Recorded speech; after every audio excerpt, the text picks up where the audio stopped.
please.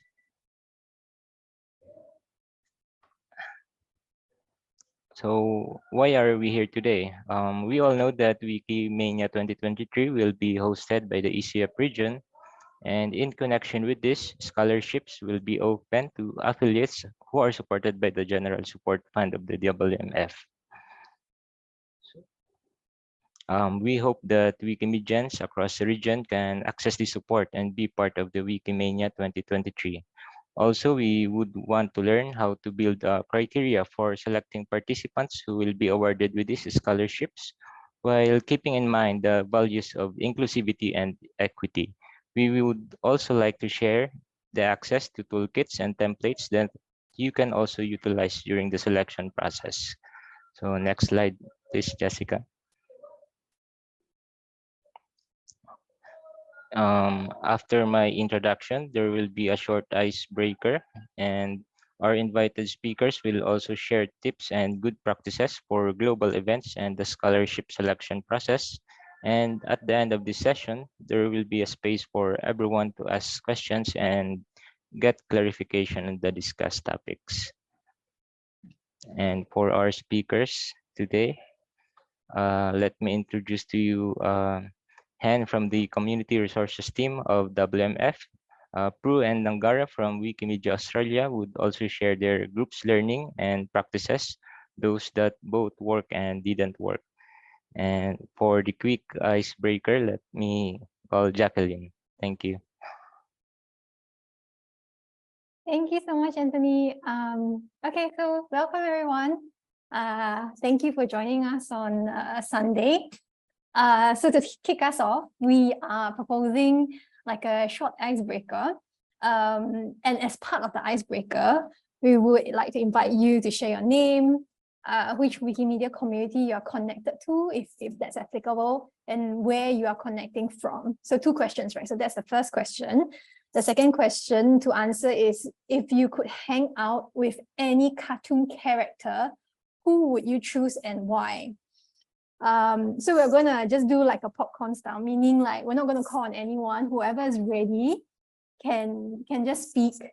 And then if once we hit like 15 past the hour, we'll just move on to the next section. So I'm just gonna open the floor and see if we have any brave souls who would like to go first.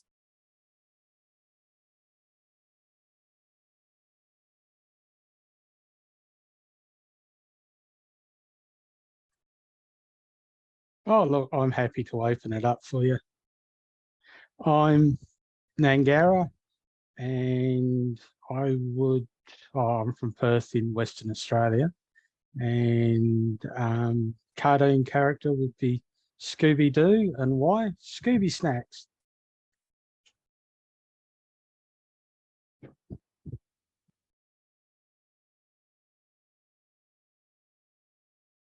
Okay, maybe I'll go next. I'm Jacqueline. I am the East Southeast Asia Program Officer with the Wikimedia Foundation, and I'm connecting from Singapore. So if I could hang out with a cartoon character, I think that would be Cookie Monster from Sesame Street.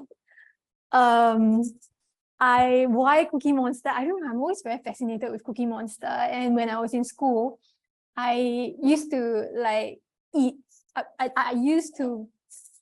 When I was in university, I used to pack my classes very closely. So I wouldn't have time for lunch. And then I would bring like snacks into like my tutorial halls. And then my teachers will always call me Cookie Monster because I'm constantly like snacking while during class. So yes, I will want to meet Cookie Monster.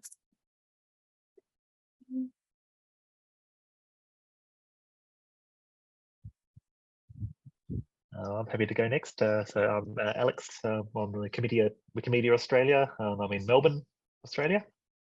Cartoon character, I'm thinking Garfield, because a lazy cat who likes lasagna, and I like lazing around and eating lasagna. So.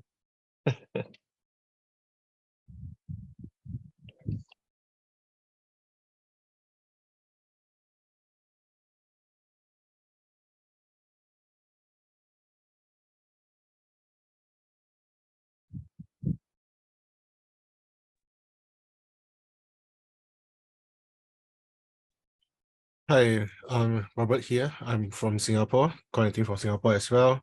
Cartoon character that would like to hang out with would probably be Doraemon.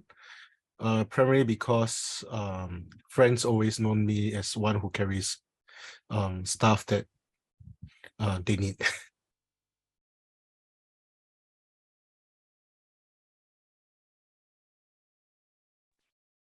Hi everyone, my name is Rahmat from Wikimedia Indonesia.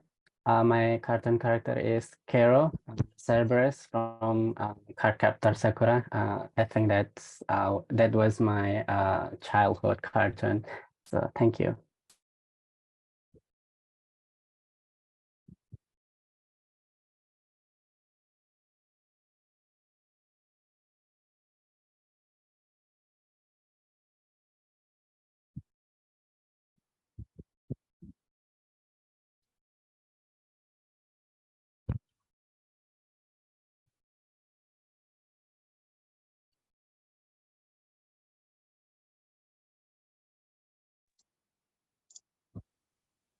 Hi, I'm Johnny Alegre. I'm from the Filipinos Panorama community. We're a startup group focusing on intellectual property rights and copyright. Anyway, but the animated character I could identify with would be Professor X of the X-Men. He doesn't have any physical powers, but he's a teacher, and he is also telepathic. That's it.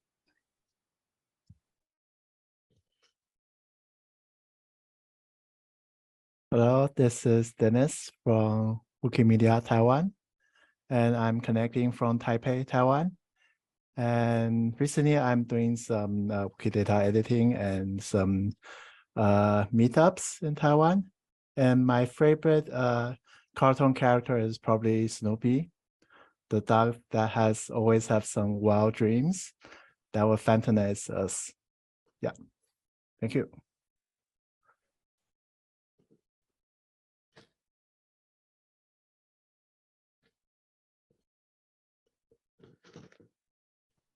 Hi, hello everyone. My name is Hardy. I'm from Indonesia, and for the cartoon character, I choose Jimmy Neutron, the scientist. Thank you.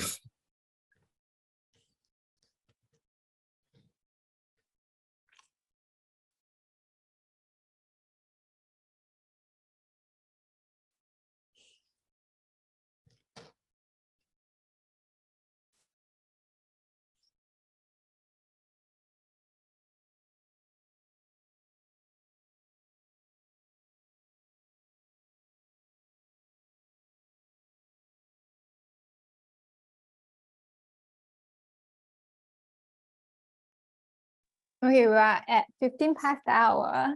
Final call for anyone who wants to have a go at the question.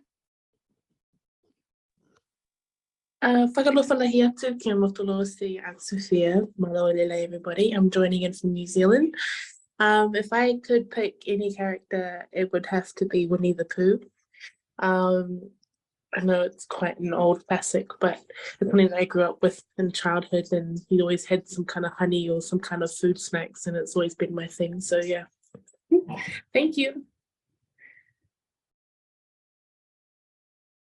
Okay, I think with that, thank you so much, everyone, for participating. And if you haven't, no worries. We are going into the next segment of the program, where we get to discuss more. So if we could share the slide, the next part would be breakout exercise. So we have 15 minutes and we will go into breakout room discussion. And so there are, how many of us here? There are probably about 25 of us here. So we will be split across 3 rooms. So probably eight of us in a room. And what we will be doing is we'll have 15 minutes and we will be discussing how we'll work together to design a scholarship selection and award process. So think through collectively as a group, what will be your key steps in your process and what are the key considerations for each stage. So the whole point isn't to go into like the nitty-gritty details, but really just having like a very broad overview of, okay, if I were to design a scholarship selection process and award process, what would it look like? And at the end of the 15 minutes, please remember to assign one representative to share reflections from the group. And with that, we will be assigning you into breakout rooms. Just one quick note, if you require interpretation, please remain in the main room, which is this room. Yeah, and if you require interpretation, but you are accidentally assigned into a breakout room, that means like breakout room 1 or 2, please return to the main room so that you have access to the interpreters. The interpreters will be in the main room. Okay, so give us 1 to 2 minutes while we get sorted. We get you sorted into like different rooms. And thank you, Jacqueline. I'll just do that. If those who require interpretation can just let me know in the chat or raise your hand so I can identify you whilst I open up the rooms.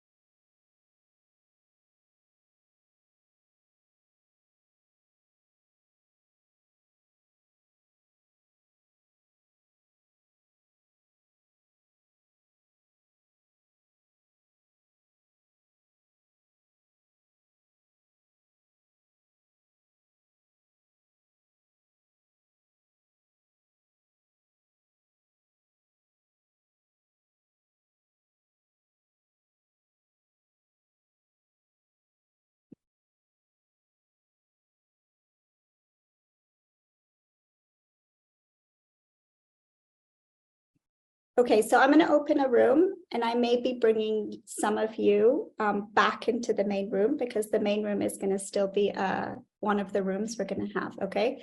So we'll just give you a couple of minutes to settle before you get started. Anthony will be facilitating the second room. I'll be in the first room and Jacqueline will be here in the main room, okay? So I'm opening them now.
okay, I think everyone is sorted into the different rooms.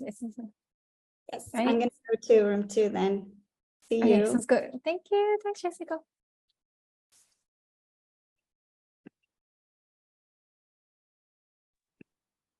I'm back.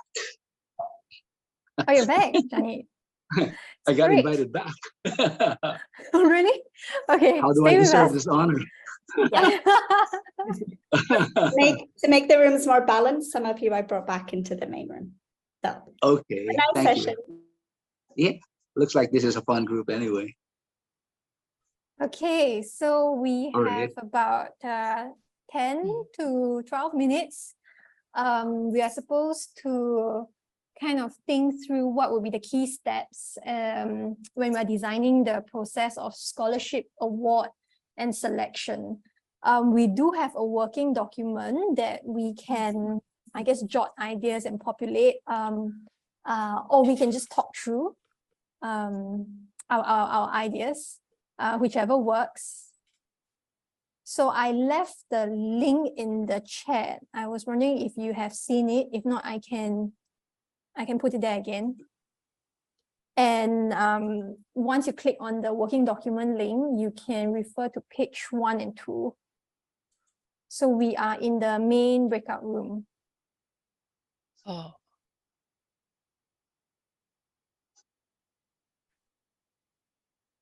Sorry, Jacqueline, could you please share it テ again? キスト The link. Yes. Sure. もらっていません。I have no text. Hello, Junko. Sorry, Hello. Hi. Are you able to access the document in the chat? I can't see it yet. Yes. You There, can see- there it is. Yeah, There it yeah, is, okay. yeah. Yes, great. Okay, so what we can do is we can click on the link and then we can jot ideas down. What are our key steps and considerations when we are designing a scholarship selection and award process? One idea could be we can kind of like talk through it and I can quickly jot down notes while we speak so that we can keep track of our conversation. And you don't really have to have like a full, like all the different ideas in mind. I think as we speak, it will become clearer. So please feel free to let me know, to share what comes to your mind. Anyone wants to go first?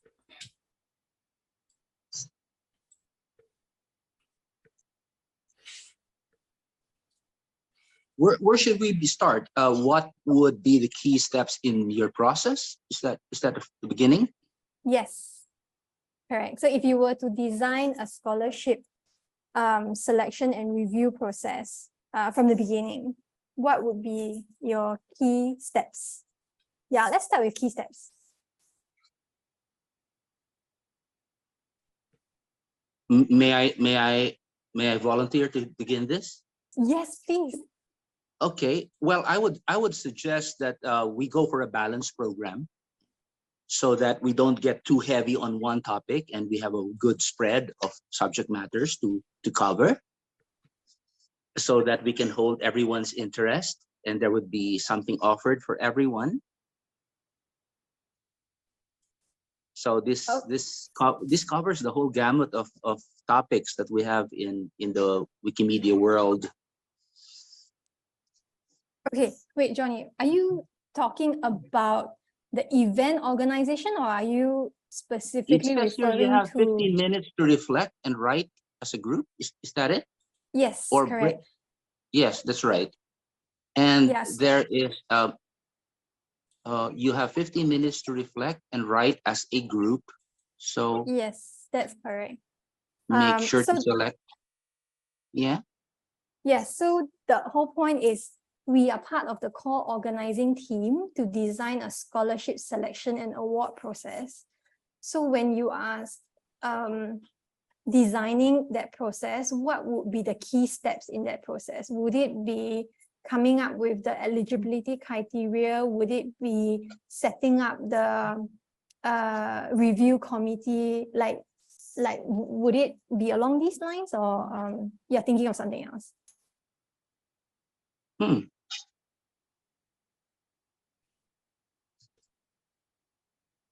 I think the review committee should, I don't know, I might be getting ahead of myself, but I would think that the review committee should go for like what I mentioned, a balanced mix of topics, for example, for people who could offer something to everyone else in the event. I don't know if this is relevant to what this topic is all about, but that was what came to my to my mind, you know. Yeah. I Okay. don't know So if this is correct. yeah, Yeah. sure. I think we can put it there, like a balanced program and like representation across Wikimedians. I mean, a representation of Wikimedians from different programs or have different skill sets, right? At the event. Is that what you're saying? Yes. Yes. Okay. Thank you.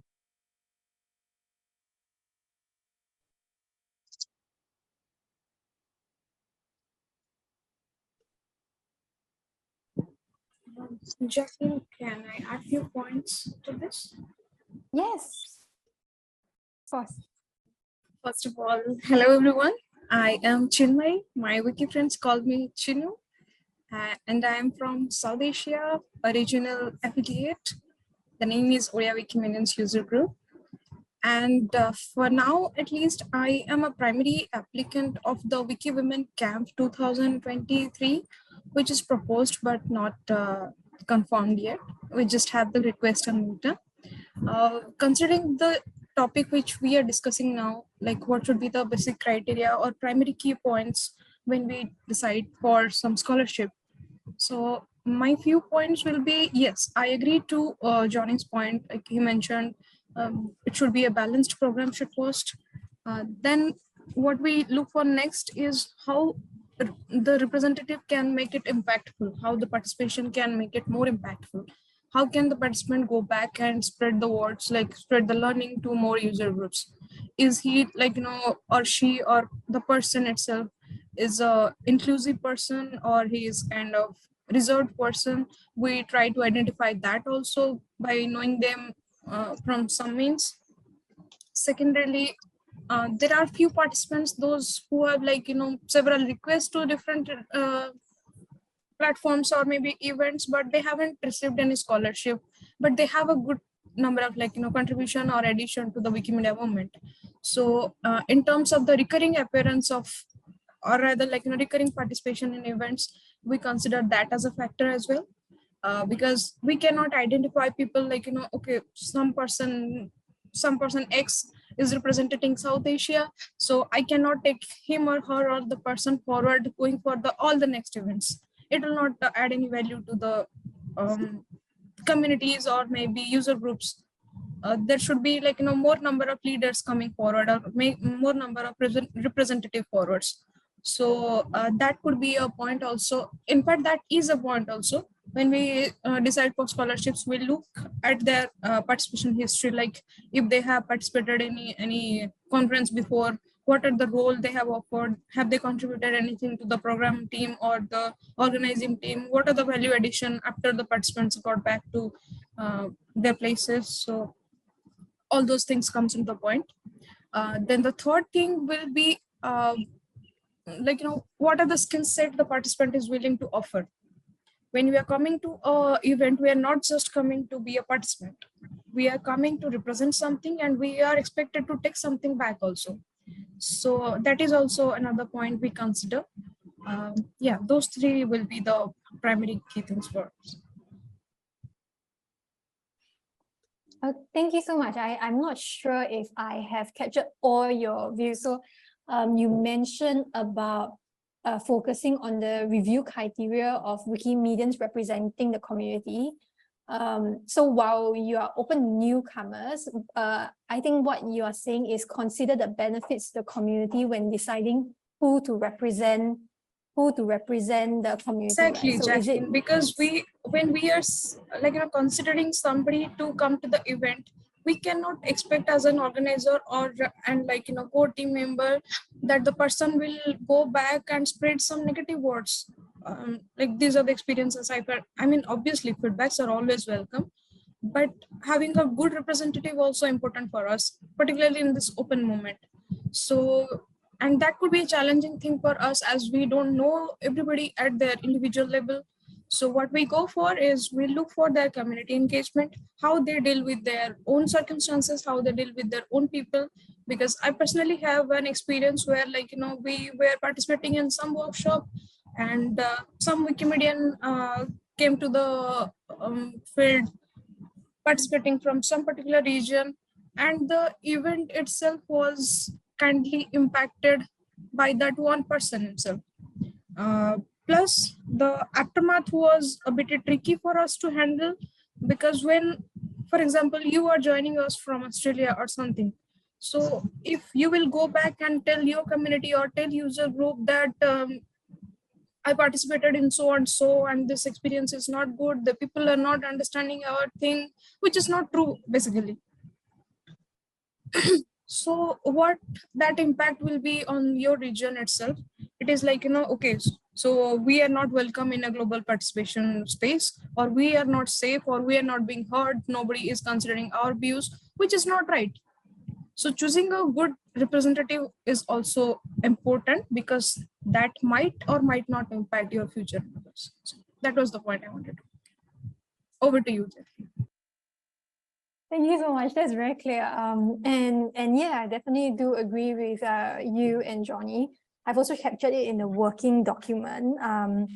Added the part about respecting friendly space policy, as well as like character and contribution of the Wikimedian should be considered as well. I'm gonna continue to prompt and open this up to anyone else who has a comment. And also welcome Vansh. So we are doing breakout rooms now, and I'm just gonna send you the scenario question and the working document. Yeah. Jacqueline, can I share experience from my event from Wiki Nusantara?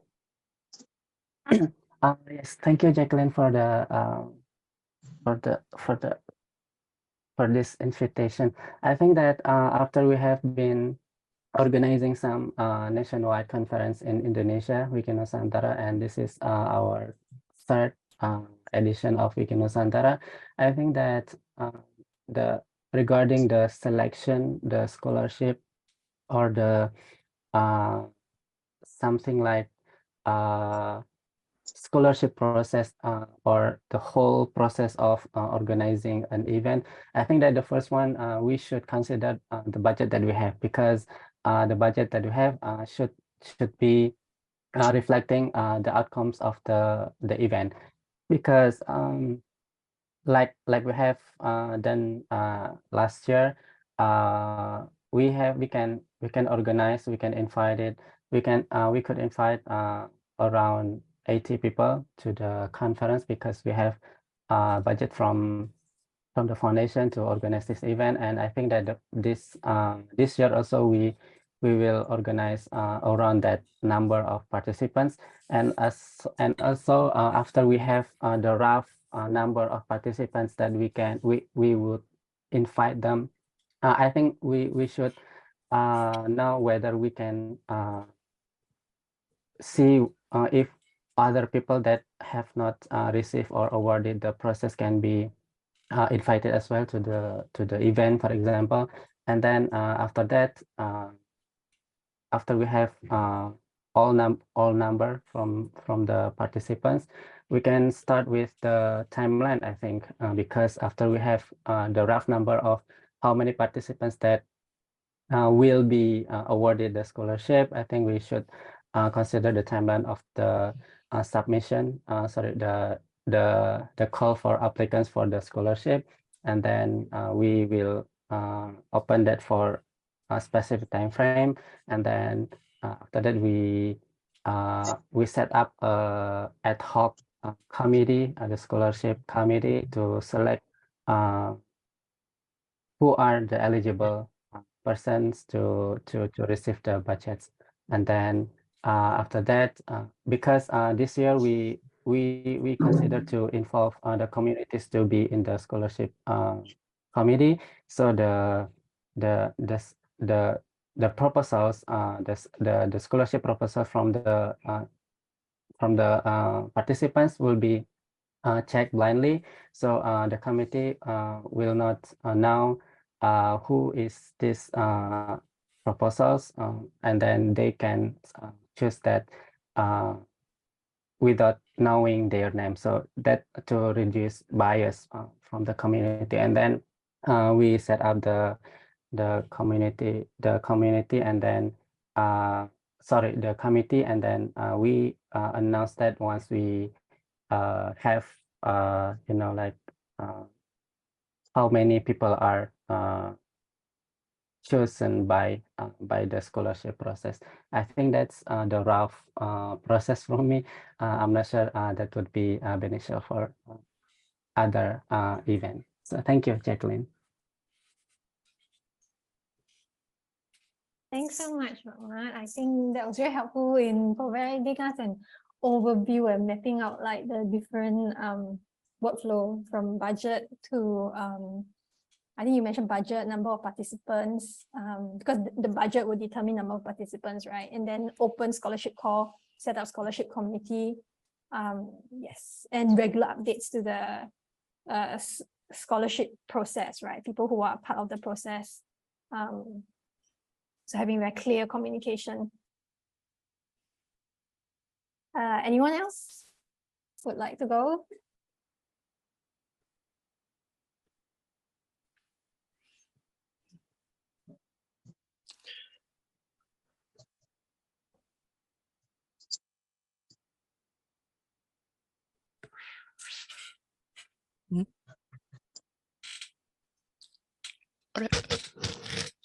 Hello.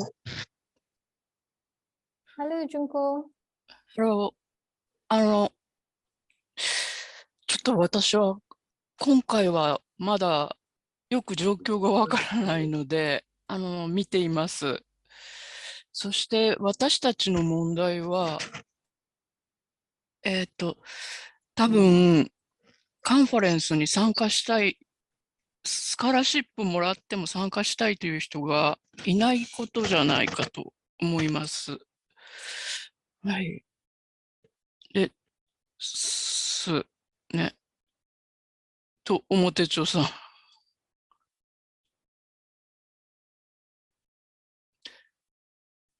うん。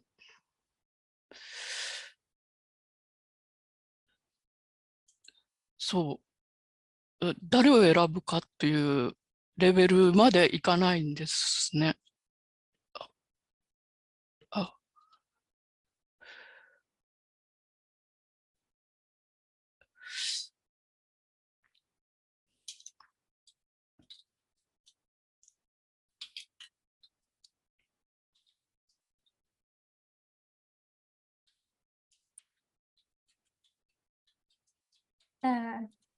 Maybe for other people in the room, Junko, will you be able to share why in the Japanese community there might be reluctance in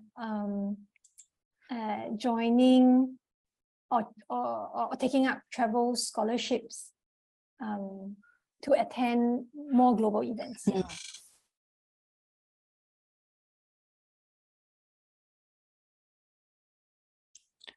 はい。まずとても私たちのコミュニティでは海外の外国のイベントコミュニティに興味がないのです。で、外国から来るお知らせは全部財団から来るものだと思っています。それで、例えば、いろんな有志が、いろんな人がやっているっていうことを皆さん知らないです。そして、前も、東アジアの若い人たちが日本の代表って言って、誘ってくれたんですが、韓国と台湾の、少年、少女。で、私は外国に行きたいと言っている、若者を誘ってみました。でも、なんか、反応がない。多分行きたいと思うんですけど、ちょっと信用がないのかなという気はします、まだ。とても私たちはウィキメディア財団自体と関わっていないので、ちょっと怪しい話だと思われるのかもしれません。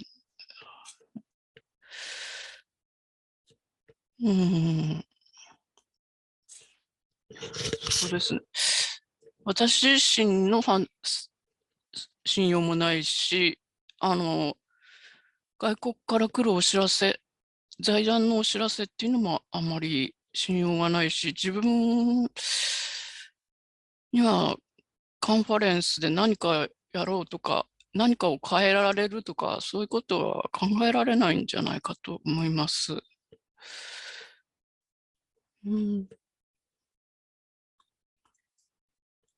That's all.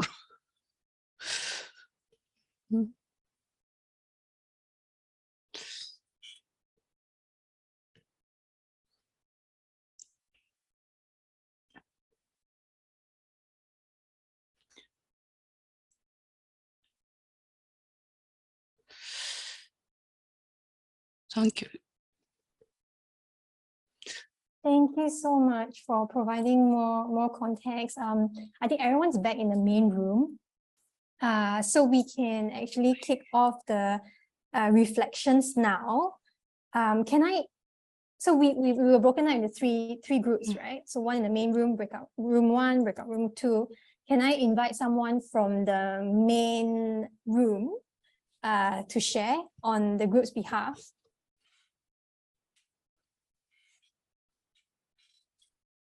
The main room is with you, Jacqueline? Yes, yes. Thank you. Let me volunteer myself to report back to the participants here. I will just read the some notes that Jacqueline have been wrote in the docs. So what we have here from everyone from the main room group about the key step and consideration when we are in the core organizing team in an affiliate to design a scholarship selection and award process. Is the first one is about the process, how much budget or number of participants we want to invite to the event, and also we have to remember that who can be invited, who has not been invited in the event before, and who can add value to the event. For example, when we invite someone, we expect them to submit a presentation or something. And also, we would like to see how many people can receive the scholarship. And then after that process has been settled, we open the scholarship call. And after that, we set up the scholarship committee based on our learning before in our event, Wikinusantara in Indonesia. We invite the community to be involved in the review process, and also we do blind assessment. The people who are submitting their proposals to get the scholarship, their names is not revealed, would be hidden from the selection committee process. And we also provide the communication, regular communication on the scholarship process to the people, to the community. And also besides on the scholarship process, we also have some consideration. The first one is the representation of balanced program or skill sets across the Wikimedians, and review criteria of Wikimedians representing the community. Are they newcomers or not? And also consider the benefit to the community when the people who are going to the event will be share something to the community, and also choose the right representative from a particular region, user group, and or Wikimedia projects. And the last one is at which capacity the participant is applying for the scholarship. Are they volunteers or staff from organization, Wikimedia organization? I think that's it from my side. Jacqueline, if you or anyone from the same group would like to add something, please do. Thank you. Thank you so much, Rahmat. Maybe what we can do is I can invite someone from group 2 to present. But before we go to that, I just want to highlight that you don't have to share everything the group talked about. You can build up on the points that you heard from group 1 and see if there are additional points that your group talked about. You can just fill in those gaps so that we don't have to, I guess, rehash what has been said. So can I invite group 2, like a representative from group 2, and maybe just top 1 or 2 key points as we are slightly behind time now. Yeah. Over to the representative from group 2.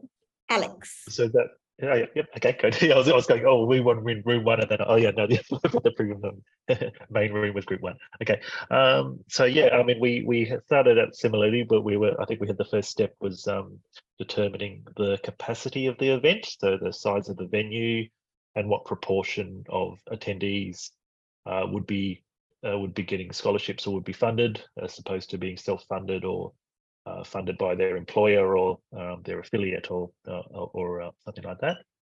Other than that, it was pretty similar. We had who is going to process the application, so or assess the application, and how that was done. And it was important to design the application to capture to sort of to communicate and capture the clear selection criteria, and also diversity. So diversity of in all the ways you want to make that diverse and equitable. It's a good idea to be really transparent about those criteria. As I said, they're part of that application, but any other ways you can publish those and make those available is useful, just so that applicants are clear how the process is being reviewed and how those decisions are being made, and how they can indicate that they are eligible and the ideal candidate. And yeah, it's looking at sort of experience, what they can bring to the conference, and skills field they work in. It was mentioned that it was important to have a backup plan because all sorts of things can happen. People can have personal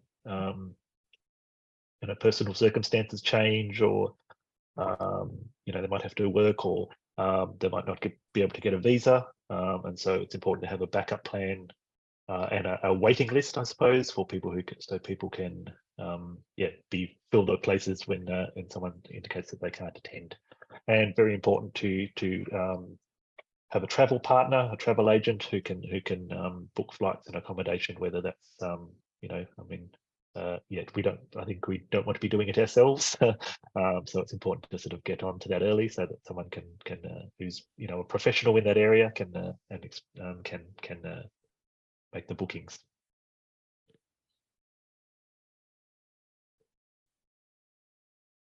Thank you so much, Alex. And can I invite someone from breakout room 2? That would be the group Anthony was with.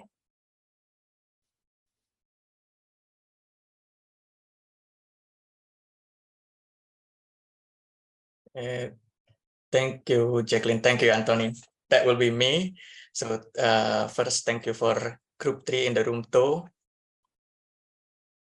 with a quite good discussion about the scholarship process. So for the step, I think for the highlight of the discussion is about announce the scholarship itself in the beginning. So before the submission, we need to make sure that people know we have the scholarship. And then about the consideration, of course, we need to consider about the diversity, equal representation. But I think the highlight of this room for the consideration is about how to choose people from the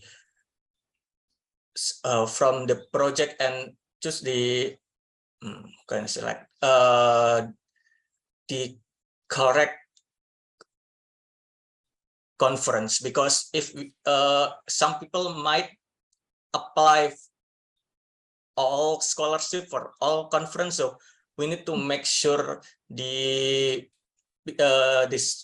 applicant is best for the conference based on their project in Wikimedia. Yeah. And I think the second one is the consider between the old Wikimedian. No, I'm not saying like senior Wikimedian and the new Wikimedian, because sometimes people have the person have potential, but they recently joined the Wikimedia movement, so they don't have enough project or activity, but the potential to be the leader or even like a good project in the future. Yeah. Thank you.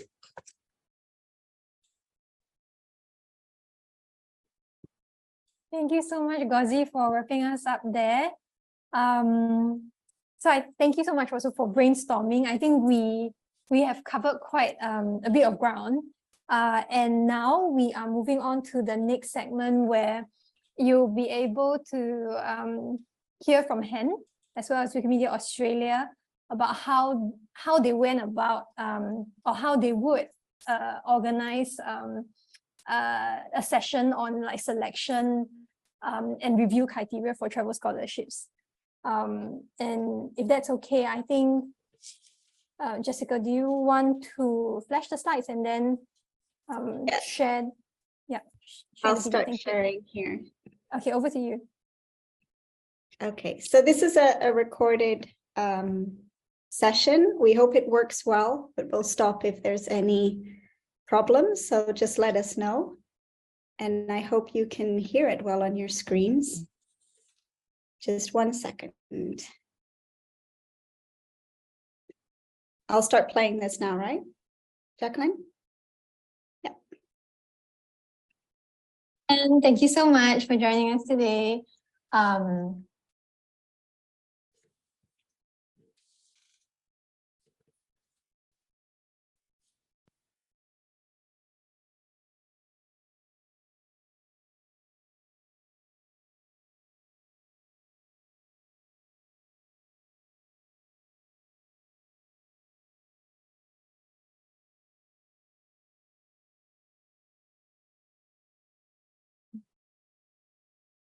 Yes, we can hear that. No.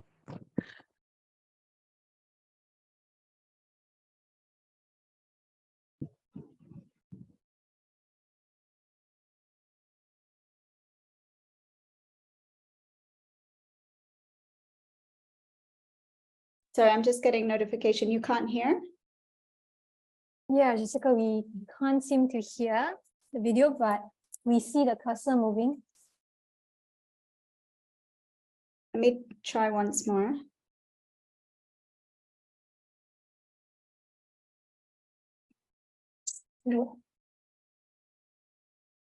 Hi, Hen. Thank you so much for joining us today.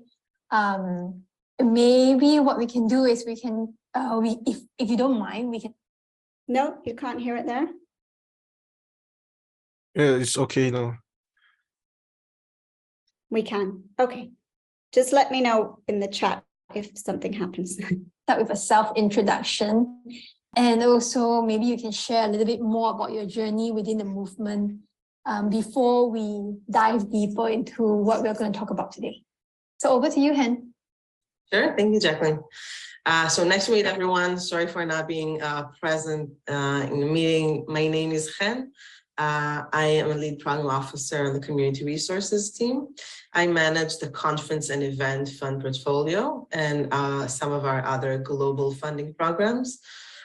I've been doing that at the foundation for over 4 years, but I've been around the movement for over a decade now. I used to work for 5 years at Wikimedia Israel in the past, so that's where I've done a lot of working on partnerships, financials, project management, organizing local and international events. So I feel that was the one thing that really gave me, really benefit my current position, because I have the affiliate perspective and I was there as a grantee on the other end of it. So I find it very, very useful, and I try to keep that perspective in mind. So the what we're going to talk about in the process was also designed in a way of thinking about smaller affiliates as well, and capacity issues, and what is the best way to process scholarships for events. I want to say that this specific conversation will target scholarship allocation process for events where you're not the organizers. So, such as Wikimedia, you want to send a few people from your community and from your affiliate to the event that you're not the one organizing. Because when you are the one organizing and you need to vet on scholarships to attend your own event, the scale is very different, and it probably going to be like a bit more robust. I'm happy to talk to you if you're interested in hosting such an event and to have a different conversation. But this is for events where you just want representative from your community. So I will start by talking about what are the first steps that affiliates should take when wanting to distribute travel scholarships. And we're talking about, flying to a Wikimedia event, to a summit, another community events that you can allocate funds to. One thing to remember, and it's very relevant for Wikimedia, is obviously, but for other events, if you're sending multiple people as representative from your affiliates, make sure to align with the organizers on that, so they know that you're sending additional people, self-funded, meaning that you're funding them and not out of their conference grant. And just make sure that they know and are okay with having that cap of people. So first, when I want to send, I want people from my community or affiliates to represent me on Wikimedia, the first thing I want to focus on is the logistical aspect of it. How do I assess the budget that I need? So I will start by, what is the budget, regardless of how many scholarships? What is the budget that I have to allocate for this from my annual plan or from my budget? What is the cap number that I have? And then you need to, based on that, you need to assess how much a scholarship will cost. That's how you know how many scholarships you can grant. So what I suggest starting is the very basic. What would you like a scholarship to include? Is it only travel, flight, and accommodation? Or do you want to offer more things like data package, visa costs, ground transportation, maybe COVID test or health insurance, childcare? There are a lot of other things that you can include. This is not a requirement. It's always up to you and what you want to do. But what are the things that you want to cover as part of the scholarship? The very basic is travel and accommodation. The second thing I will consider, and this is more suitable when you have a limited budget, is to also think about partial scholarships. Partial scholarships are also something that is eligible. You can offer a full scholarship to cover everything. You can suggest a partial one saying, hey, we can only fund the accommodation. So if you can get there by yourself, we can only fund the travel, and the rest will be self-covered. So that's another option. Just mentioning a third option, which is online participation. For some events that have an online component, maybe you want to offer scholarship for an online participation, and in that case, it will include things like data packages, right, or food during that time if you want people to be present for the entire conference, or childcare maybe. It's not a necessity, but just another type of scholarship to consider. So once you are clear on what is the budget that you have, how to assess the cost of a scholarship and understanding what you want to include, the next thing you'll do is to understand how much is it to travel and accommodation.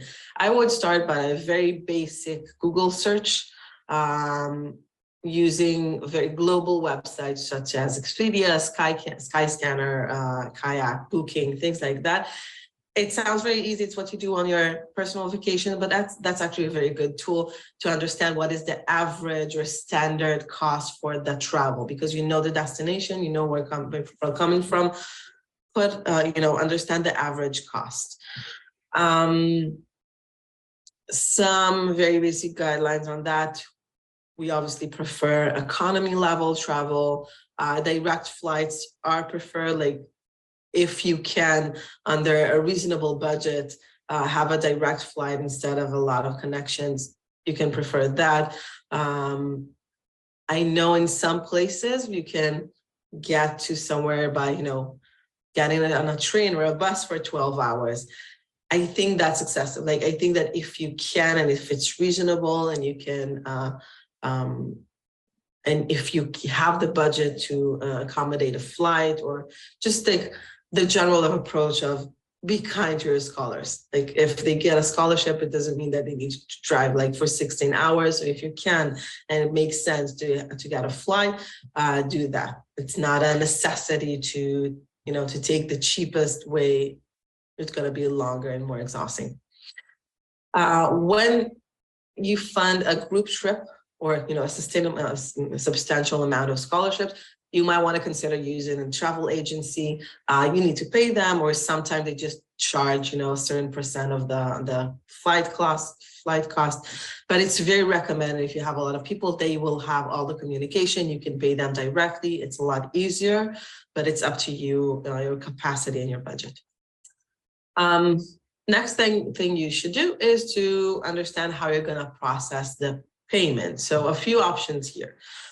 The first one is the affiliate or the chapter to actually book the travel on the behalf of the recipient.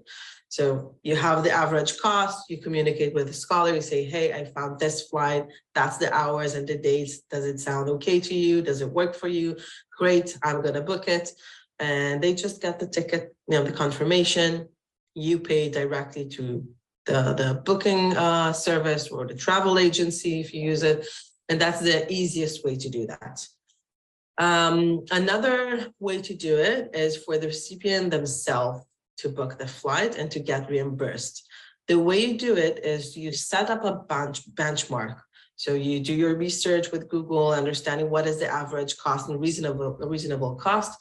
And you got a benchmark, you say, well, our benchmark is, for an example, $500. That is what we find as an average reasonable cost. Hey, recipient, you have this amount of money, book your own flight, you'll be reimbursed for this amount of money. You ask them to fill out, after they book the ticket, they ask them to fill out reimbursement statement, like a very simple one, explaining what the cost was, for what purpose, how did they pay for it, and attach the receipt. You need to keep the receipts. We as a foundation, we don't need to see it. You are being asked to keep the receipts and documentation for 4 years. That's in case the foundation will be audited at one point, and then we'll maybe ask you to present it. But we don't need to see it after the process. That way the scholarship recipient is being reimbursed. That's it. One thing about cash reimbursement, not recommended. In some places, some countries, cash reimbursement is actually forbidden and you cannot do it because of accounting reasons. So please make sure to check with your accountant what is the best way to do it. And if you must have like the cash, what is the limit and how you do that. Now, what happens when a person, wanna extend their time at the destination or wanna add another trip somewhere else, or want to just get a more expensive flight. So this is something that we actually allow, and that's where the benchmark really come in handy. Because if I want to spend 3 more days in the destination for my personal reasons, I want to travel, that's where you as an affiliate can say, hey, you have that $500. That's the benchmark. If the flight is more expensive, it will be out of pocket. So it's up to you. Accommodation, same, like we're funding 3 nights at this hotel. If you want to extend your time there, that's great, but that's on you. And they're free to do it as long as you are clear with what you're covering for how long and what cost. So that's more of the logistics that we covered. But how do you determine what are the eligibility criteria and how to prioritize scholarship recipients? So the first thing that you should do is to form a scholarship committee. Now, sometimes committees sound like something a bit too robust. So I want to say small affiliates, or maybe some that doesn't sound like a huge group of people, just 3-4 people. That's okay. You don't have to have like a huge committee, but just have a rationale for who is making the decision. It can be a panel. It can be like 2-3 people. It can be a whole committee, right? But have a rationale for who is standing there and who is making a decision. It could be someone, a paid staff. It can be a team member. It can be a community member. It can be a combination of them, ideally. And be clear and transparent with who is making the decisions on that.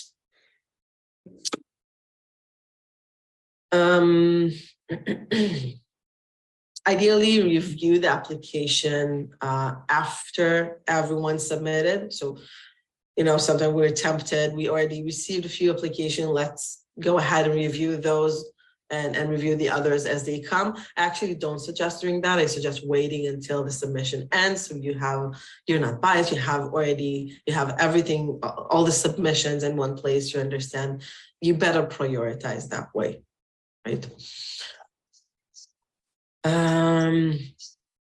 Okay, so you now need to have clear eligibility criteria. Who are the people that we want to fund? Who are the people who we want to represent us there? What kind of skills, experience do they have? How do we ensure diversity within that group? How do we ensure the conference that they're going to will be beneficial to them, to the community they're coming from? What kind of people do we want to support there? What kind of gaps do we want to improve or address when sending people? So one thing to keep in mind is the target audience, right? If the event is a very technical event, then obviously I need to send people with technical skills. If it's more of a community event, then I can be more flexible.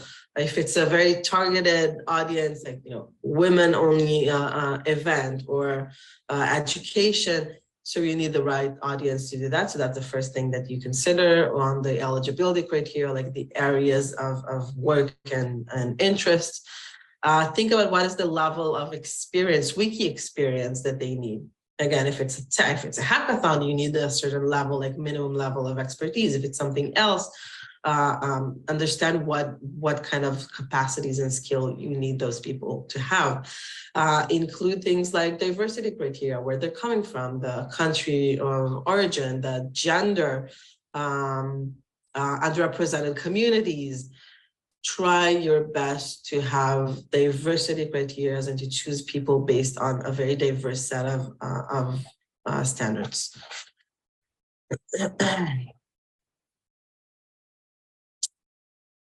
Having said that about, skills and expertise, I do want to say something that I found very important from my experience is about newcomers. Sometimes we're kind of, especially for Wikimedia, we're kind of reluctant to send very newcomers or new contributors in our community.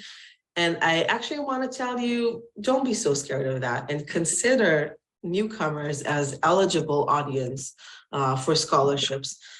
Because when you, and I'm not talking about, really newcomers that just joined the affiliate like 2 weeks ago, but I'm talking about people who've making their first step into the Wikiverse, actually sometimes having those kind of people at our event. That's the first time they experience that, being a part of such a big thing.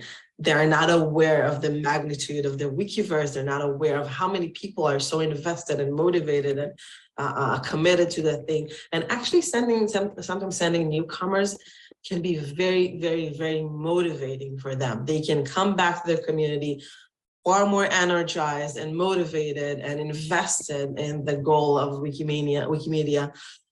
So consider that. I found it very useful when we used to send Wikimedia Israel newcomers. It really paid off.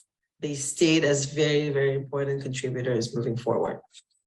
I'm going to share a resource to recommended selection criteria that you can use that include the things that we've talked about. You can adjust and modify it as you need and for your context, but this will be available for you. And the next thing to consider is, what do you expect the recipients to do? Do you expect them to send, send a report? Do you expect them to present something? Do you expect them to submit a program submission in return for their scholarship? And I intentionally using that. Just set up the expectations of what are they committing to when receiving a scholarship. One thing I'll say is that I personally do not recommend tying program submission or speaking in front of an audience or presenting something with a scholarship. I don't think it's necessary for each scholarship recipient to present. Not all of us are great at speaking in front of an audience. Not all of us are happy to do it. It doesn't mean that we don't have a place there. And as an affiliate, you don't necessarily want, representatives that do not feel comfortable with that position, but you do want them in the event itself. Just doing a time check here. Jacqueline, how are we doing? Yeah, I think we're doing well. Okay, great.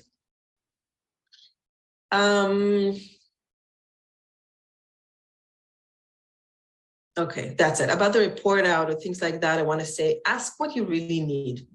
I don't believe in asking recipients to, create a training or to submit a huge report if you don't really need it.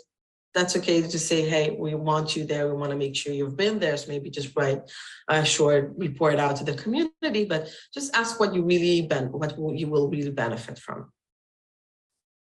Next thing you'll do is to actually start the process, right? So you start with communicating. We have this event. We want to send a few people. We have the budget. We're going to have a scholarship process, and this is how it goes. You tell them like who will make the decisions, what's the timeline. That's the form that you need to fill out, and you start working on the form itself. And I will also link another resource for a suggested application form. I strongly suggest opening it with a kind of disclaimer on the data that you're collecting, that the data that you're collecting will only be seen and will serve only the decision makers, will not be accessible to everyone. Make sure to erase the data that you don't need after the process will end. Make sure to not ask for things that you don't really need. If you don't need the personal address of that person, if you don't really need their, phone number, don't ask for it. Ask only the things that you really want to know and you really want to need, especially only during the screening process. Maybe later when you decide to give that person a scholarship, you need more data. But if you don't need their passport details now, don't ask for it.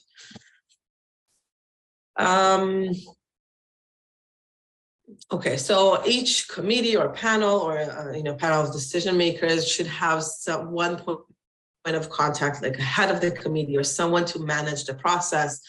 They gather all the information and data from the application that people are filling out, compile it to a spreadsheet to make it easier on the committee to review.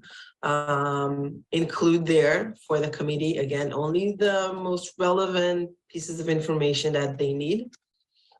And create the review framework document. Again, linked, I will make sure the resource will be available for you.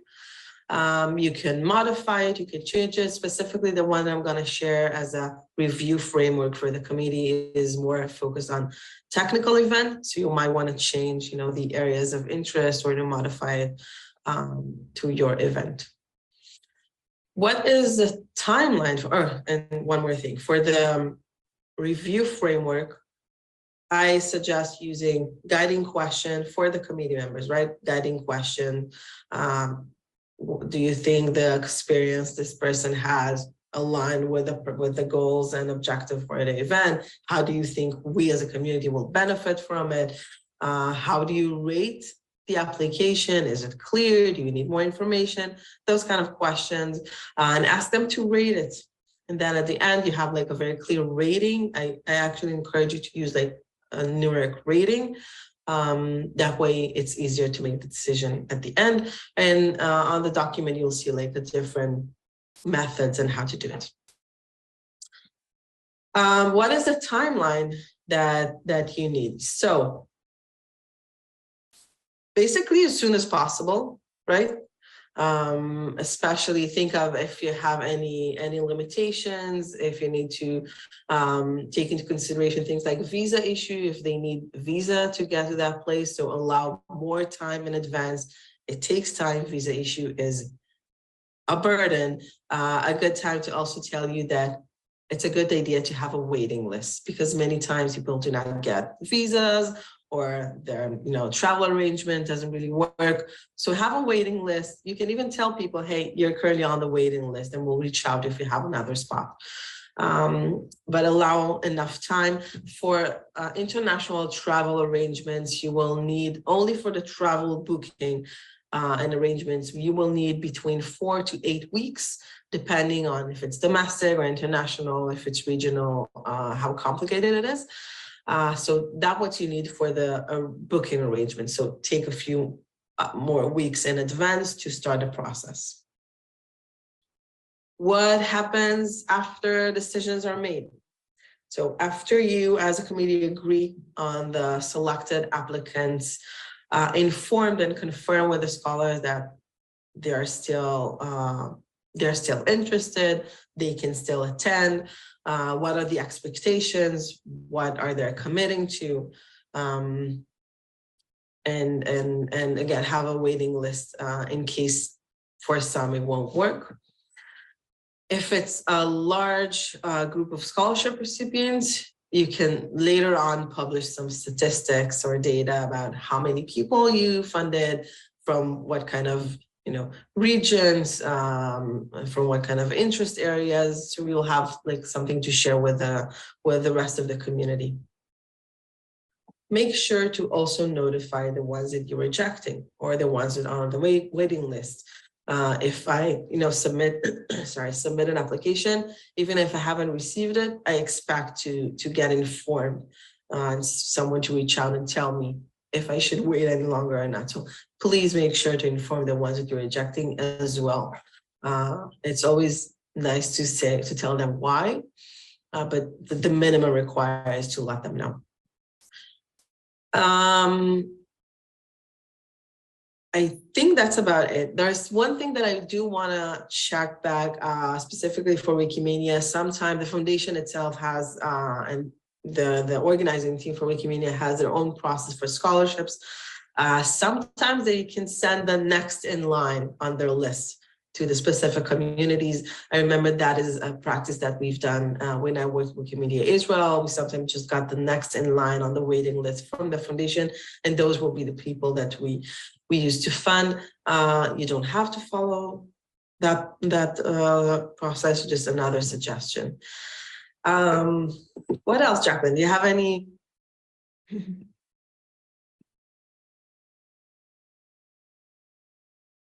Okay, thank you, everybody. I know it's harder to watch a video recording, so thanks for your patience. I hope that was very detailed and useful. Over to you, Jacqueline. Thanks, Jessica. Okay, so we'll just do a quick recap of what Hen has shared. Very basic steps of the process: determine the budget, access the scholarship cost, consult and decide on a payment method, form the scholarship committee panel and review framework, identify clear and diverse eligibility criteria, communicate regularly and well, set up expectations on the deliverables and report out to the community. And with that, I hand over to Jessica to introduce Wikimedia Australia, and over to you, Jessica. Thank you. Well, we have now our star presenters. Thank you so much for the work you've put into this. Prue Mitchell, I think most of you know her from Wikimedia Australia, and Ngada from Wikimedia, many years of Wikimedia experience, and also part of the Wikimedia Australia. And they're coming to share what they've learned, the great things that they've learned from what's worked well, and also the things they've learned that they would do differently if they went back.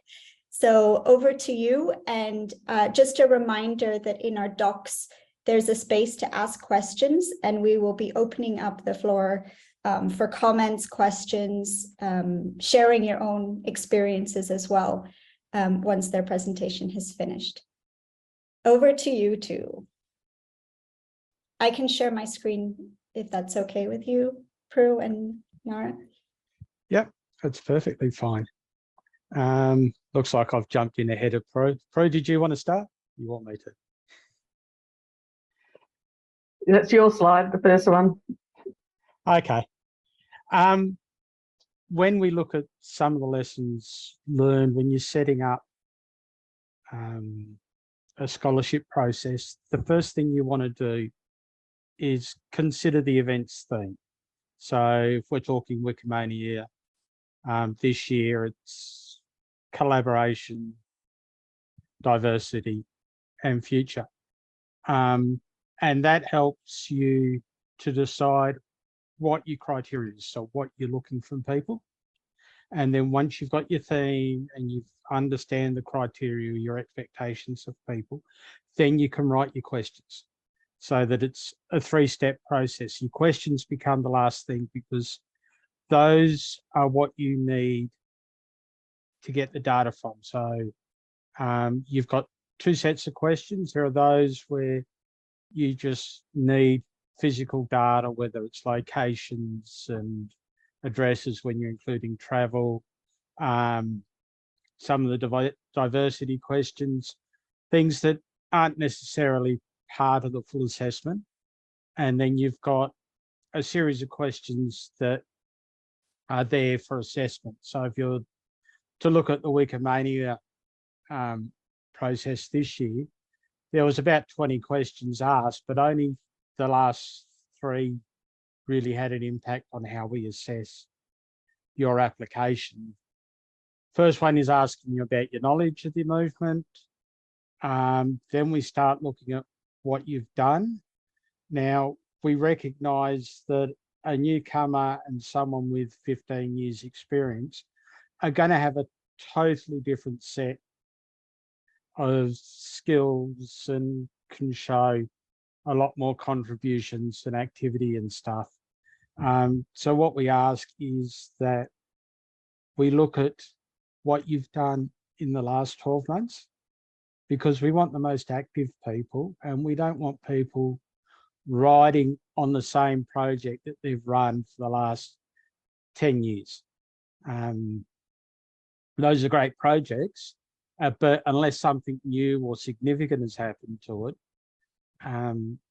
it becomes a lot easier for them to just reorganize and resubmit the same answers every year. And then it's about communicating out what the questions are so people can understand them. They can think about them. So you try to make them all available before they get to the form. Even then, if you take this year's Wikimedia, we had 3,800 applications. When we went through it all, it was actually only 1,200 applications. The other 2,600 applications were people that were just testing the waters, looking at the questions, you know, trying bits and pieces, doing different answers, putting different information in. And that takes a lot of work, or that adds a lot of work to your scholarship committee, which you really don't want to do. Obviously, the smaller the number, the smaller you're going to get with those responses as well. So try to communicate, get your questions out there, encourage people to look at them, read them, and think about them before they fill in the application form.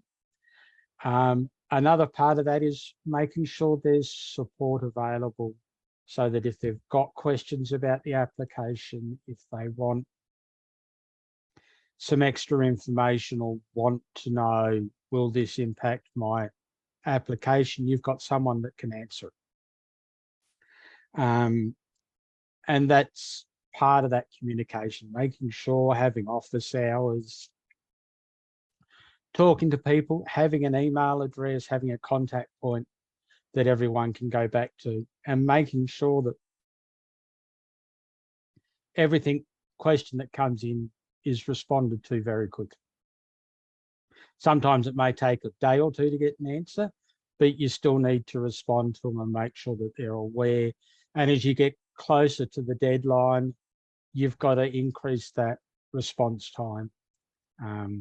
But hopefully you've already had all of those questions and you can give this, you reuse the same answers over and over again for each of them that come in. If one answer is questions being asked a lot, you can include a fact statement or a fact page that'll fill in some of those blanks for people. And then once you've gone through all the process, you've got to find ways of making the assessment fair. So you have that disparity between experience and newcomers. You've got to look at diversity. You've got to look at all of your options. You've got to make sure that everyone's got an equal opportunity. I did hear someone say in one of the questions about hiding the name of the person, and it's like you can't do an application or assess someone without knowing who they are and what they've done and being able to verify it. So you want to be able to check back and encourage it. You also got to look at how people answer questions. Now, for some people, writing a beautiful story comes really easy. And for a lot of Wikimedians, that's the case. But there are also a lot of skill sets out there where people aren't as great at writing, but are amazing photographers or really good at creating a tool of some kind, but they can't express that in written words. If they can give you a link, let the link speak and encourage the use of links over the written documentation, because it becomes very difficult and to assess the differences in people. So you've got to find ways to make sure that everyone gets a fair chance at it. Yeah. I'll hand over to Prue for the next slide. Thanks, Nangara, and thanks everyone. You've been sitting, listening for a very long time. I'll just answer a few things about what, tips really, and there are some good resources that will come out next week. But to build on what Nangara said, the shared email inbox, if you've got an office or staff, that's fine. But if it's volunteers, real life happens, and it really does need more than one person to be seeing the messages. So if you've got some way of sharing an inbox, it means hopefully someone will get an answer more quickly, because that isn't a problem. The other big thing is time, and just to do this as early as possible in the process. And we talked in our session about the cycles. So, usually you might be putting in a grant application now for 2024, and you don't know what conferences are happening in 2024, or where they are and how much they'll cost and how many people. So it's quite difficult to get that happening. But if there are visas and good prices on a travel and accommodation, then time is a big issue. So I think if you want to have a transparent process, and I think that's what Gideon was saying at the end about fairness, that's really the most important thing.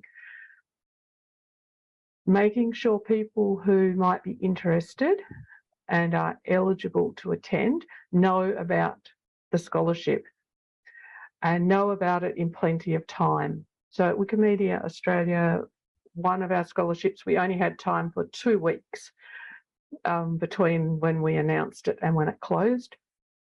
And that's just not fair for people who don't read the newsletter, or don't look on Wiki, or don't look on social media. You have to hit all of the different promotional channels that you've got. And I guess the other fairness criteria is getting the diversity and getting new people. And honestly, the only way to do that is probably to talk and invite them to apply.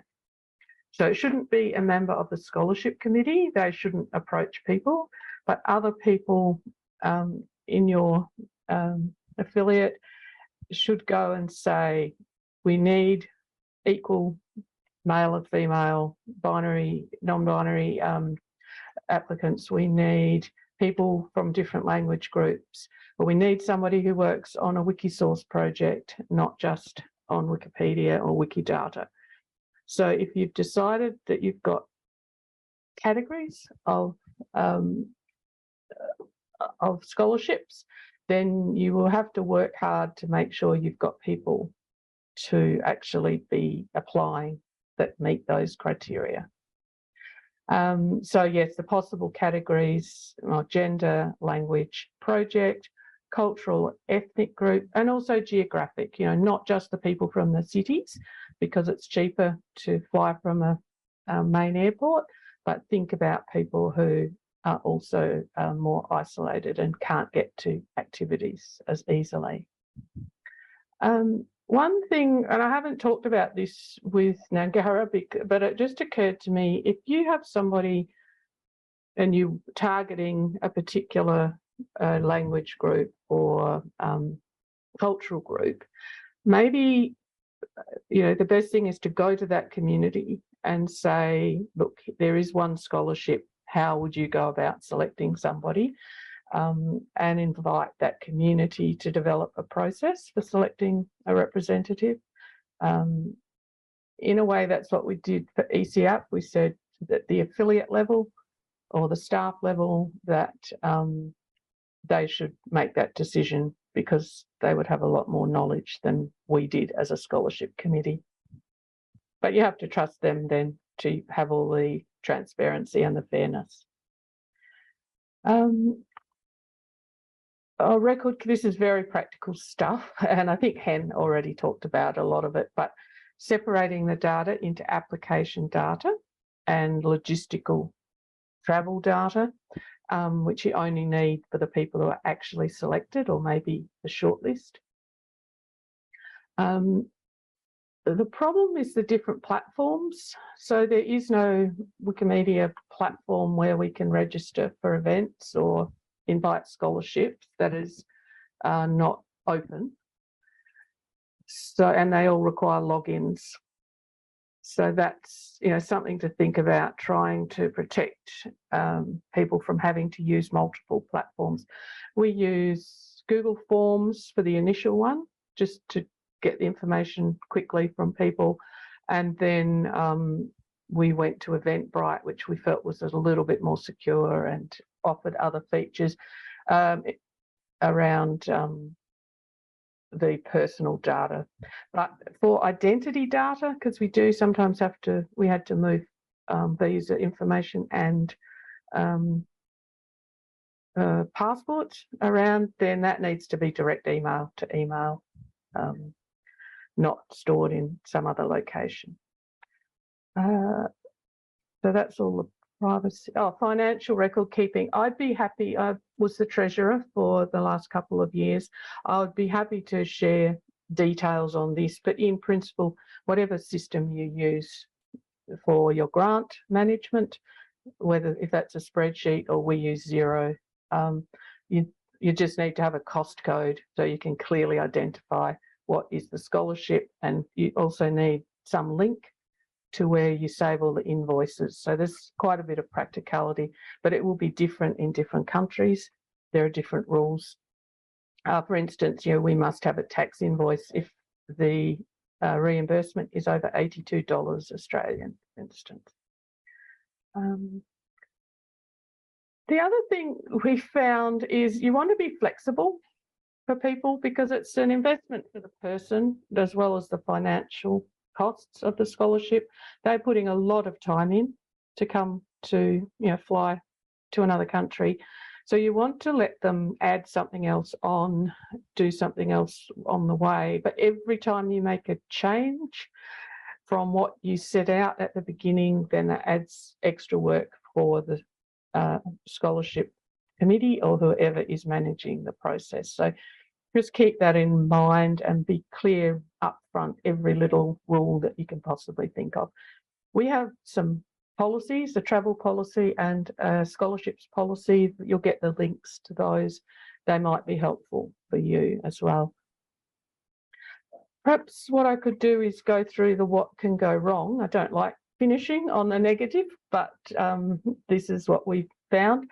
You could start to realise that your budget is going to go over, which is a very scary thing, or you might even get to the point where so many people couldn't come, or you got your flights more cheaply and you're going to be underspent. So you just need to talk to your grant person very early if you see this issue.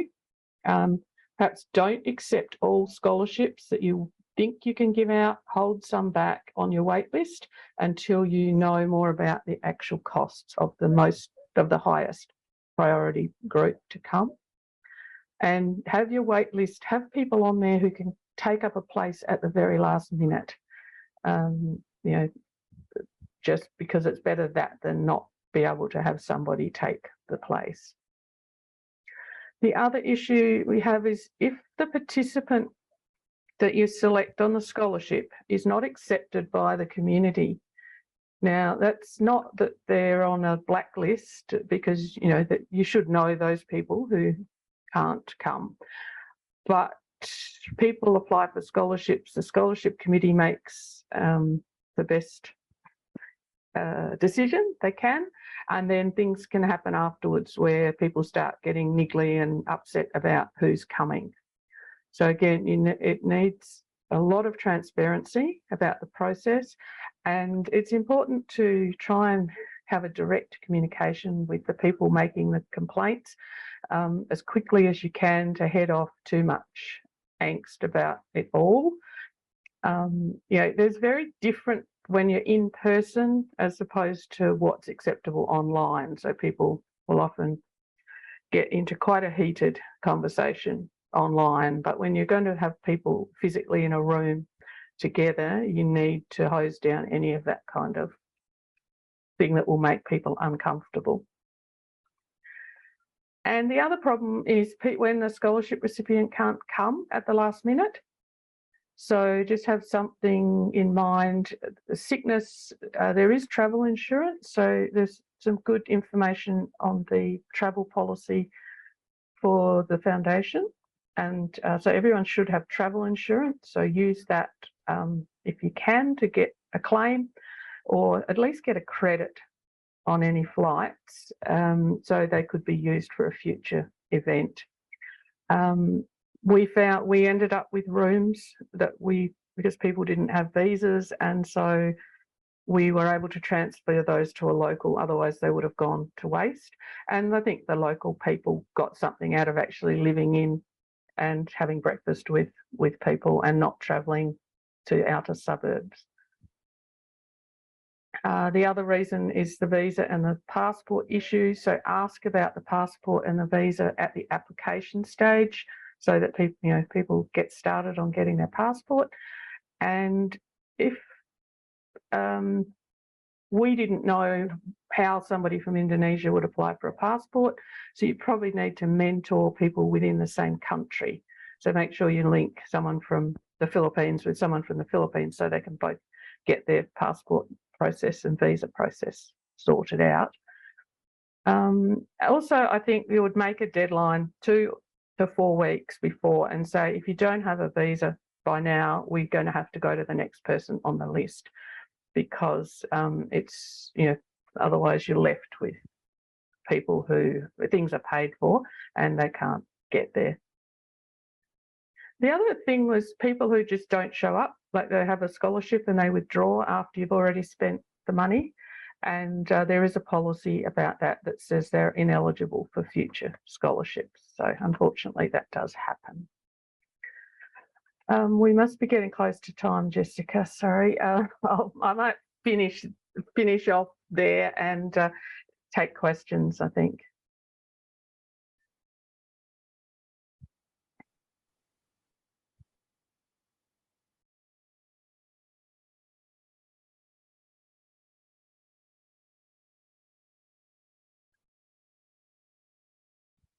Thank you so much, Prue and Gara. It was wonderful to hear your lessons learned and very, very practical. So I'd like to open the floor for any questions. We have about 10 minutes for questions or comments. If your experience has been different or anything you would like to add. There's a lot of experienced Wikimedians on the call, so feel free to share. You can raise your hand or just let us know in the chat if you want to speak.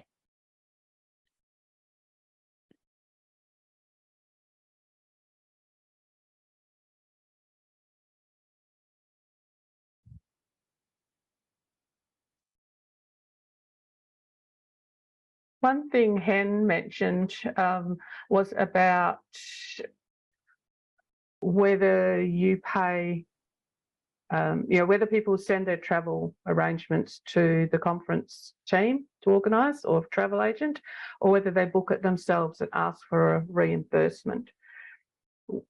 Different people have different, some people could not afford to pay for it themselves. They didn't have a credit card, or they just didn't have that money to do that up front.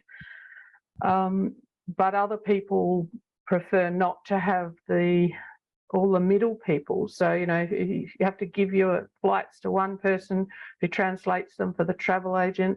The travel agent makes decisions online, and then it comes back down. It's like whispers, and you get problems happening at every step. And so personally, I quite like it if I can book my own, and then, but if you're going to do that, you need to say to the person, this is the maximum amount that we will fund on the scholarship. And I think if people are doing their own extra bookings and doing extra things, that's the easiest way to work it. I don't know how you think about that, whether that would work for other, especially small affiliates. If you don't have a travel agent or you don't have a finance person that's paid.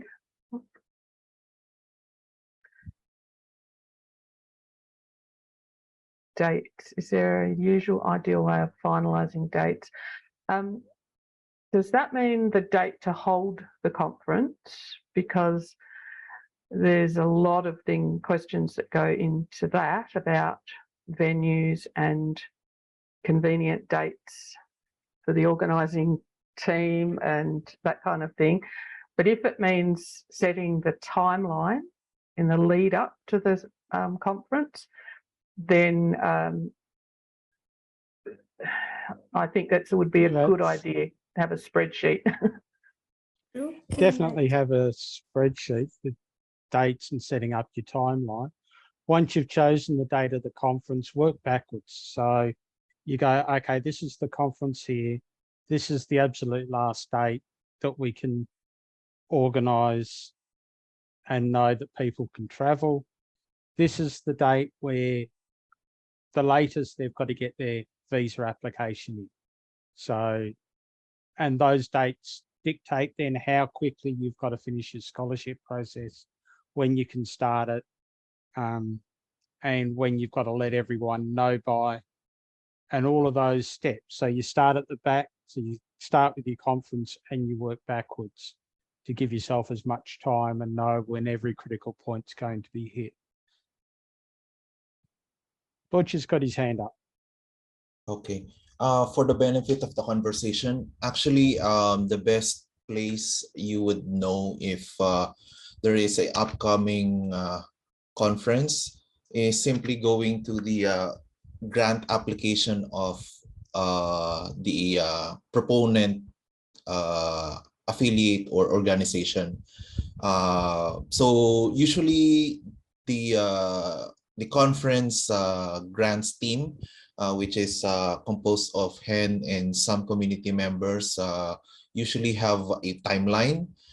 So they for instance, if the event will happen on around the spring or second quarter of 2024, the deadline of applications is September 2023. So usually in September 2023, you would be able to know the definite schedule of the conferences that will happen around that date. But there are cases that proponents or applicants send their dates 8 months or even 10 months ahead of the planned conference. So always check the date on that link on the grants page of the Wikimedia Foundation's conference team on the dates. But the strongest indication or sure dates are 6 months before the conference. Thank you for that, Butch. Shinu, did you want to say something, clarify anything about your question? I saw you opened your mic. Thanks, Jessica. Thanks, Nandara and Butch. So my question was about the first point, which Drew addressed getting over budget and under budget. That could be a hazard upcoming. So my question was related to that point. Like usually, how do we identify like what time of the year in that region, like the region we are planning to have the event hosted or the conference hosted? So my question was about that. So how do we usually process that thing? But I think everybody answered that. So I have my answer. Thank you. Thank you, Prue. Thank you, Butch. Thank you, Nangara.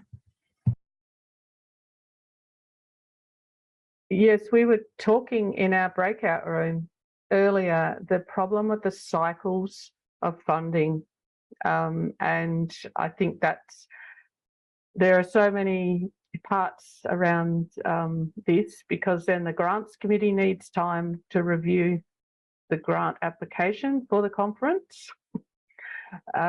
If it's a conference grant, if it's an affiliate for a conference in your own country, then maybe it just comes under your annual grant. And so you need to be in the correct financial year, really. Sometimes if it's too close to the beginning of a grant, then all the money is actually going to come out of the one beforehand. So yes, timing is a big question, you know.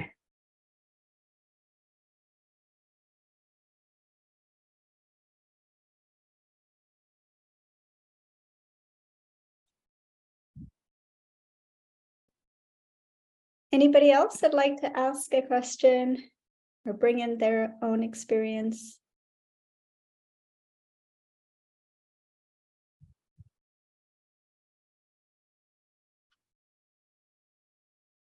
Remember, you can also do so in Mandarin or Japanese.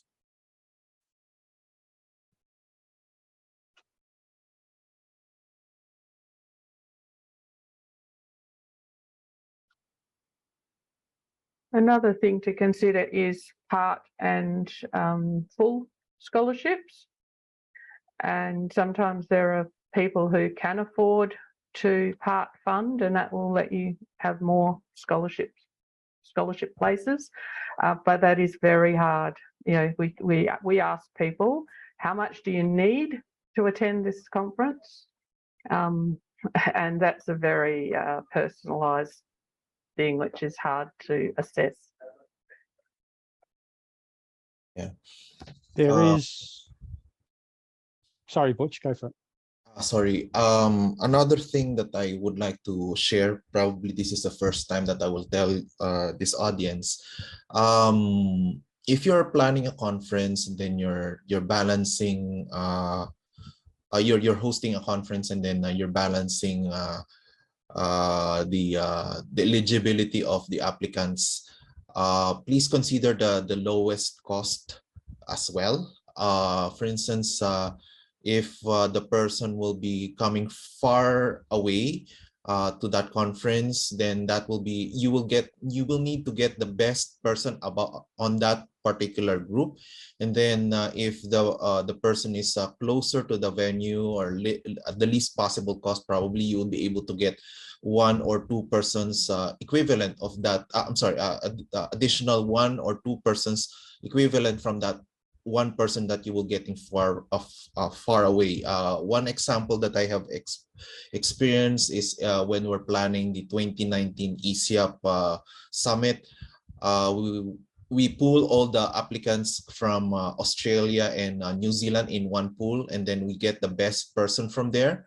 However, for the applicants coming from the shorter distance like Thailand and Malaysia, at least for Malaysia alone, we were able to get 3 eligible participants, because the cost of travel from Kuala Lumpur to Bangkok is relatively cheap. So you may need to consider that as well when you're choosing applicants or participants in a conference.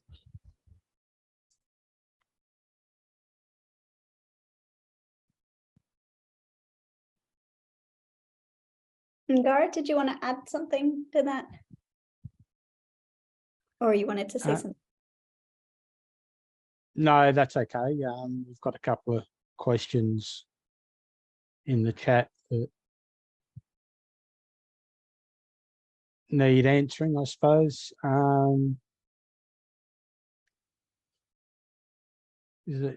Shinu asked about how is it a challenge to deal with requests to shift dates forward or backwards. And for travel, you can make a lot of adjustments fairly easy. Event dates, once you're committed to an event, it's very hard to shift the dates, because you've got venues, you've got catering, you've got accommodation, you've got travel and visa limits. It becomes very complicated, and sometimes once you've got that date, you've just got to commit to it. If someone can't get there, well, look for alternative ways to get them in the room, which is your video connections or pre-recorded, as we saw with Hen not long ago in this. Okay, 2 more new ones.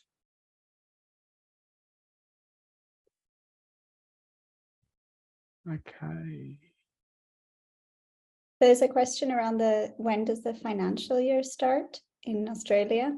In Japan, it's ours is July to June. So the new financial year starts on the 1st of July, ends on the 30th of June. And that coincides with our grant cycle, so that's good. But it doesn't coincide with our committee. So we can't hold our annual meeting until we've had our previous financial year finalised. So the earliest is really August. And so the new committee comes in, and then the first thing they have to do is do a conference in October or November. So there's never an ideal cycle, really. I don't know, what do other countries do? Indonesia, do you have conferences?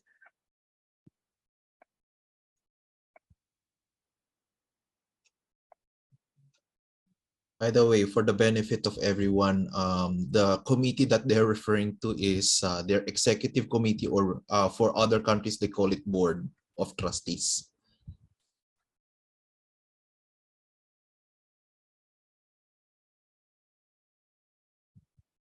Yeah, and what you hope for in all of those is you don't have a big turnover of the whole board or the whole committee in the same year, because that can really set you back a couple of years in your planning and processes.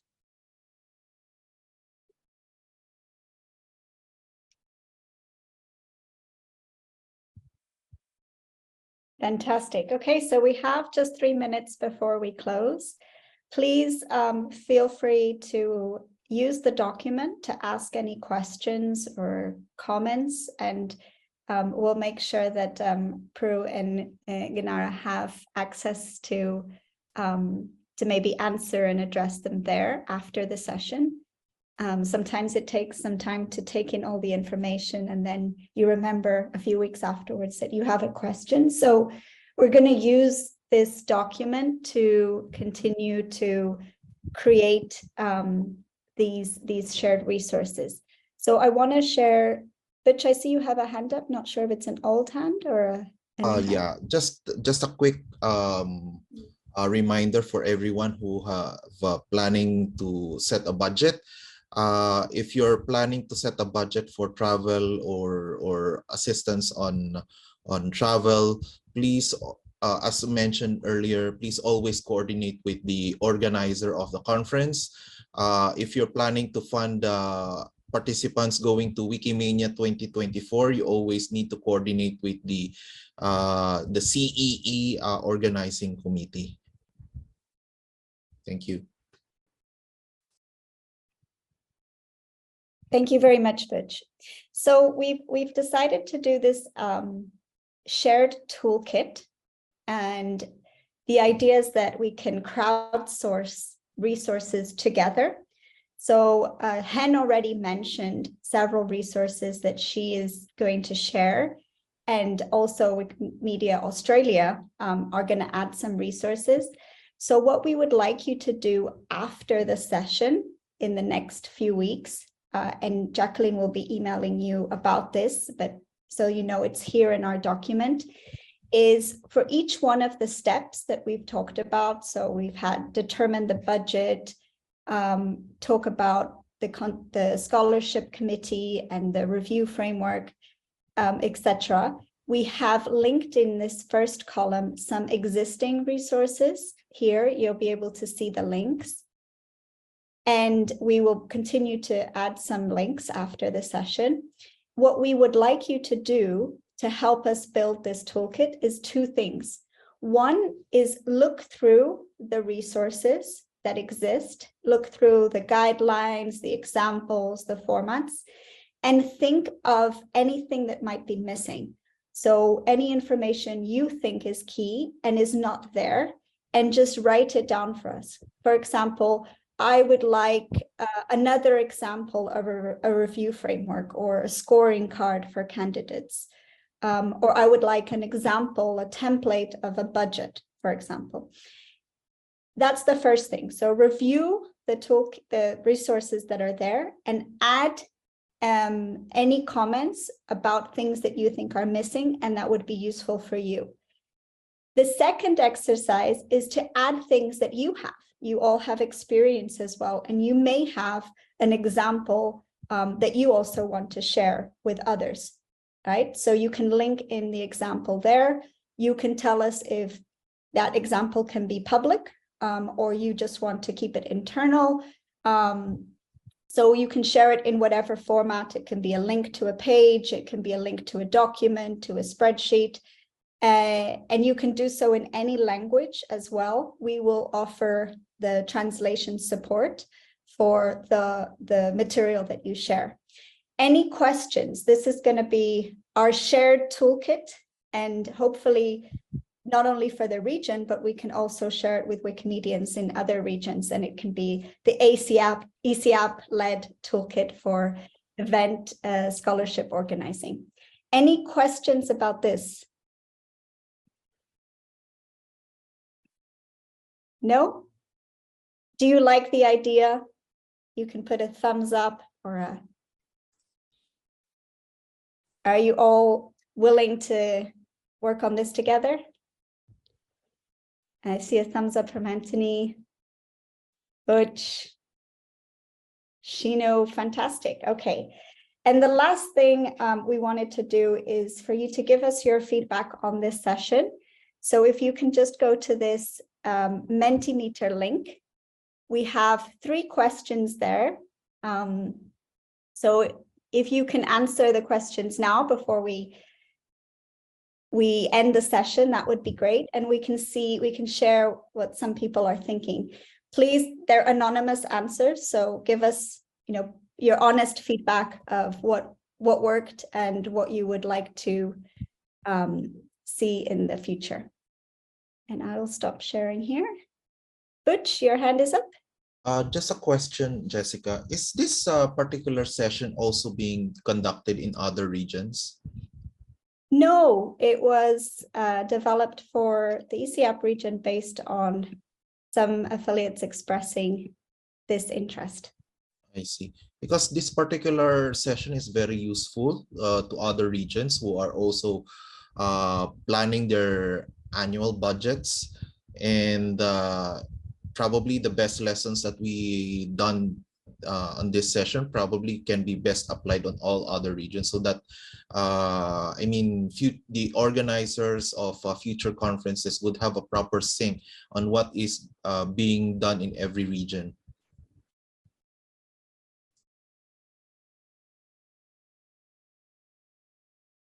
Yeah, thank you, Butch, for that feedback.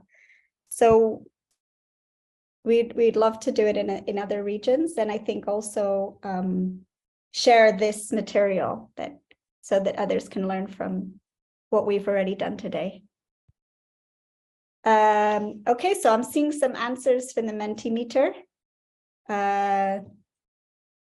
If you have problems with the link, just let me know, and I will be able to share my screen with some of those answers.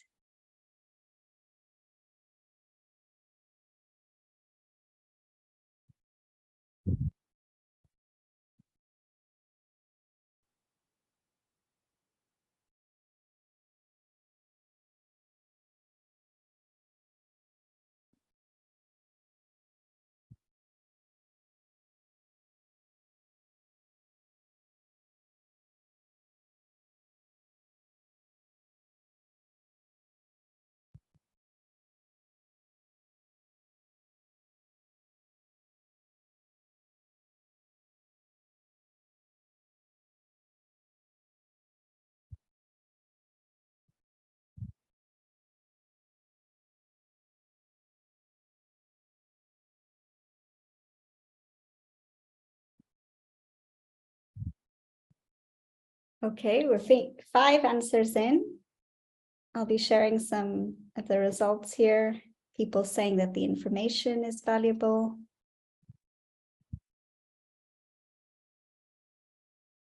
Tips and resources. Also, what can go wrong? Thanks for sharing that. The issue about privacy and hiding names from applicants initially. Eligibility information. There's a lot to be learned in organizing a big event. That's a big learning from today. That the process can be just as important than the ethics. I'll wait for a few more answers to come in.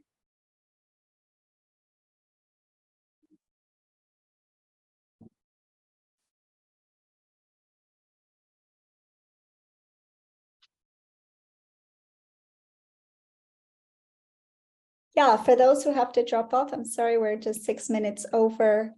You can respond to the Mentimeter afterwards. Your feedback will be really important to us. And remember to add to the toolkit in the next couple of weeks. Considerations for budgeting is a lesson learned. Unforeseen circumstances. So I think that's very useful, Prue, that you shared that. Knowing the process and infrastructure of scholarship design and making the whole process.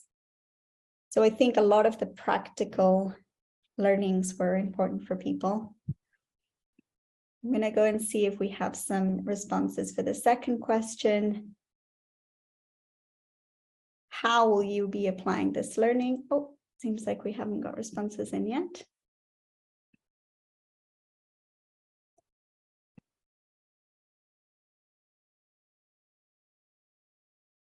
Okay.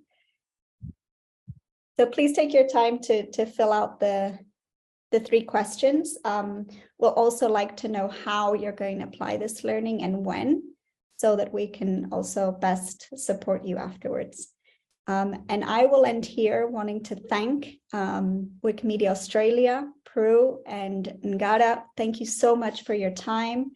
To Hen, who is put a lot of work into pre-recording, and to my colleagues Anthony, Jacqueline, thank you so much for hosting this session, and always to our interpreters that do a large amount of work. Thank you so much. And over to you, Jacqueline, if you want to close us off, or Anthony.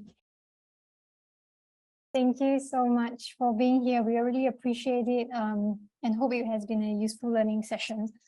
Anthony, any last thoughts?